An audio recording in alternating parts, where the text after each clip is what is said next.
Comment en faire plus tout en travaillant moins mais mieux? Et comment aussi chaque jour aller de l'avant et avancer rapidement vers vos buts de vie? Comment sélectionner aussi les opportunités qui se présentent à vous tout en sachant dire oui ou non? En d'autres termes, comment devenir ultra productif sans générer de stress? Parce que la notion de productivité rime souvent avec le stress de l'urgence, le stress de la deadline, la peur du résultat.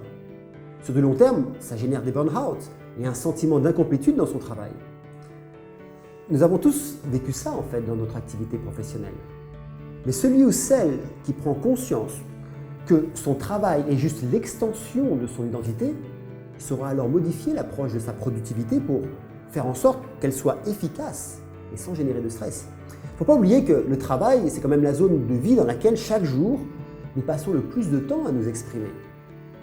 Donc, être plus productif sans générer de stress, c'est ce dont nous allons parler aujourd'hui et pour ça, je voudrais partager avec vous 7 grandes idées.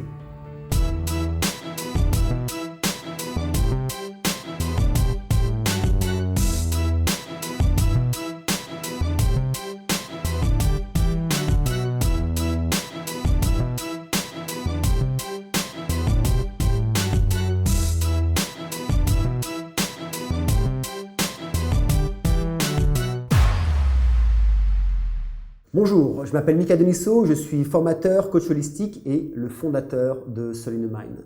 Alors, lors de sessions de coaching, de chefs d'entreprise ou de managers, mais aussi de leur team, j'observe souvent la même erreur, celle de penser que d'avoir plus de logiciels ou plus d'applications dans son téléphone ou dans sa tablette, les rendra plus productifs.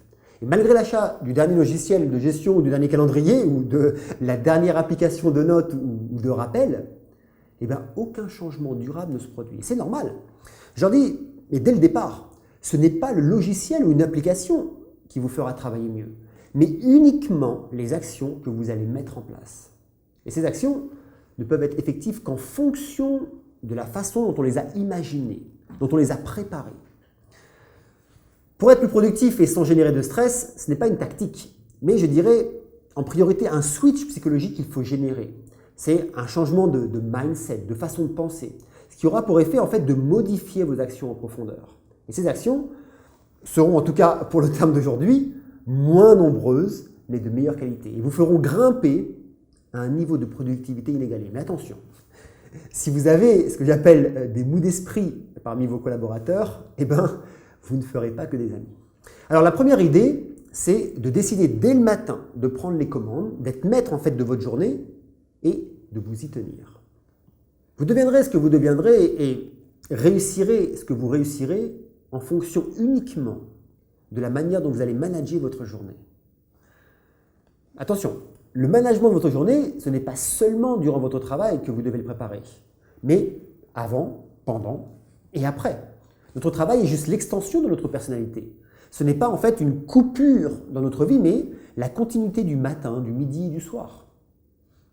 Alors, commencez votre journée en vous fixant des intentions claires, précises sur ce que vous voulez devenir aujourd'hui pour votre vie professionnelle, mais aussi pour votre vie relationnelle, pour vous-même. Juste une intention dans chaque domaine dans lequel vous allez vous engager durant toute cette journée.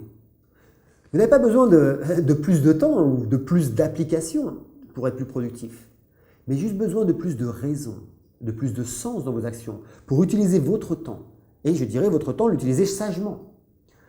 En procédant ainsi, votre journée d'aujourd'hui voudra dire quelque chose pour vous. Et toutes les autres aussi d'ailleurs. Investissez-vous à 100%, à 1000% dans votre journée. Et que ce soit que vous soyez père ou mère de famille, ou aussi mari ou femme, ou en tant que chef d'entreprise, ou je ne sais pas, en tant qu'employé de bureau. Investissez-vous à 100%. Parce que plus vous allez créer du sens à vos journées, par vous-même, pour vous-même, plus vous lèverez chaque matin avec une plus grande motivation que celle de la veille. Car, en fait, cette nouvelle journée aura aussi quelque chose de nouveau à vous dire.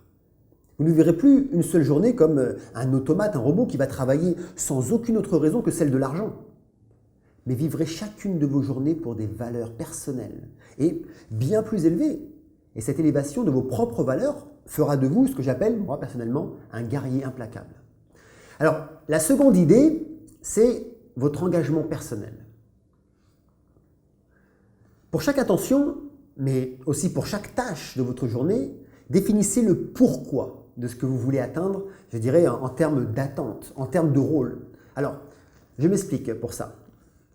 Vous devez par exemple passer la matinée à finir un dossier pour la réalisation d'un nouveau projet que votre employeur vous a remis la veille et voudrait présenter lors de sa prochaine réunion.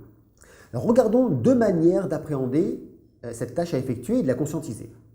La première façon, par exemple, vous pouvez le faire car il faut que vous le fassiez et le finissiez impérativement à midi étant donné que la réunion est à 14 heures et que votre employeur va être en rage s'il ne l'a pas. Okay ? La deuxième façon, vous pouvez définir votre intention comme ceci, par exemple. Je veux devenir exemplaire dans ma réalisation pour contribuer au développement de ce nouveau projet. Ainsi, je remplirai mon rôle et j'aurai posé ma pierre de construction dans ce projet. À votre avis, laquelle de ces deux façons de penser vous donnera le moins de stress et le plus d'enthousiasme? En vous fixant vos intentions claires et précises, vous élèverez en fait cette motivation. Et il ne vous restera plus alors qu'à vous tenir à votre engagement. C'est votre engagement personnel et quels que soient les obstacles que vous allez en fait rencontrer sur votre route. Seules vos intentions doivent guider vos actions. Et ne vous laissez pas perturber ni par les autres, ni par quoi que ce soit d'autre d'ailleurs. Restez centré sur vous-même, car vous seul avez créé ces intentions et ont du sens uniquement pour vous.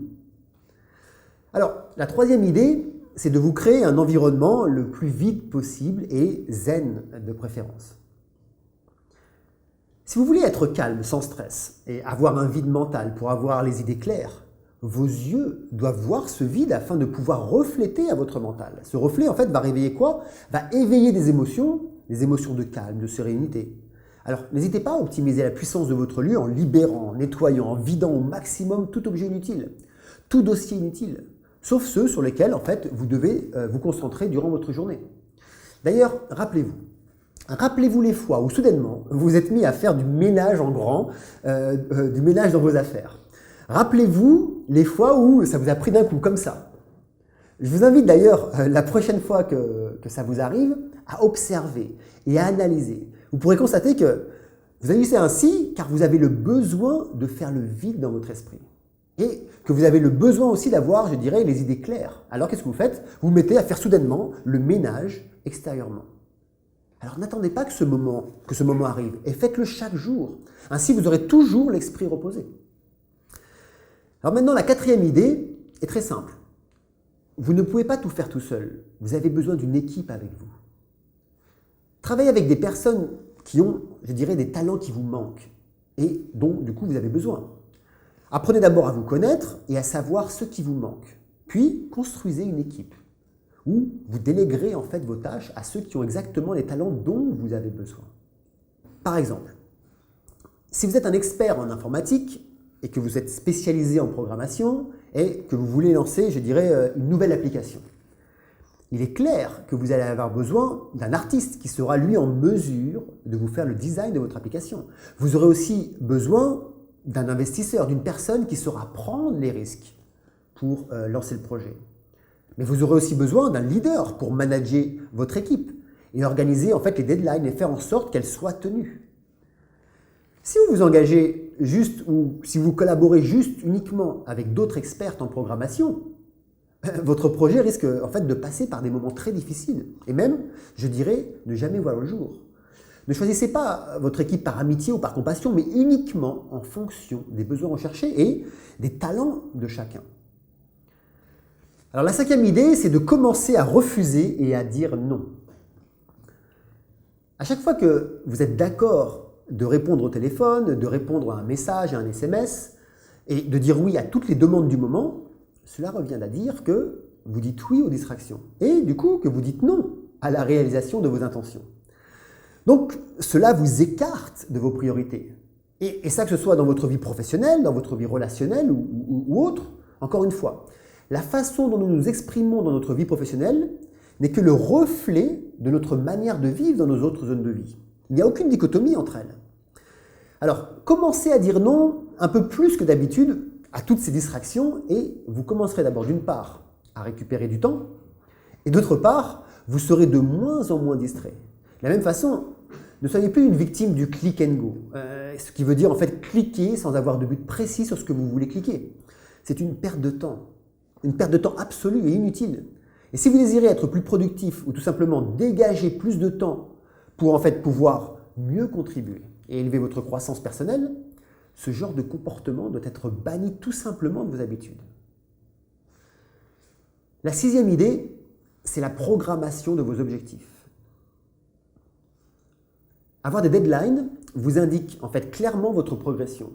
Marquez par exemple dans votre calendrier ce que vous devez faire avec une date butoir bien définie. Indiquez par exemple pour chaque objectif pourquoi vous devez l'atteindre. Nous en avons déjà parlé au début de cette vidéo. Mais attention, ne faites pas de votre calendrier que votre calendrier de travail. Faites de votre calendrier un calendrier de vie. Mettez-y aussi toutes vos dates spécifiques pour votre vie personnelle, vos activités spirituelles. Planifiez aussi déjà certaines dates d'intimité avec votre partenaire. Et engagez-vous à les tenir, no matter what, quoi qu'il arrive. Pour votre mental, quand vous regarderez en fait votre planning, les connexions synaptiques ne seront pas uniquement celles du travail, mais aussi celles du plaisir, de l'amour, de l'amitié personnelle. Moi, personnellement, j'utilise des couleurs spécifiques par zone de vie, ce qui rend mon agenda en fait coloré et me rappelle que ma vie est une totalité, et non pas uniquement les 10-12 heures de travail que j'effectue par jour. Planifier est la seule façon de pouvoir tracer vos progressions et, en même temps, d'y apporter, je dirais, les améliorations nécessaires dans chacune des zones de vie. Là encore, l'idée, ce n'est pas de noter les 24 heures de votre journée, mais les points les plus importants qui ont du sens pour vous et qui vont vraiment faire la différence. La dernière idée est de toujours être en croissance et en contribution. La croissance et la contribution sont les besoins humains spirituels les plus importants. Rappelez-vous les fois où vous veniez juste d'apprendre quelque chose qui vous avait en fait passionné.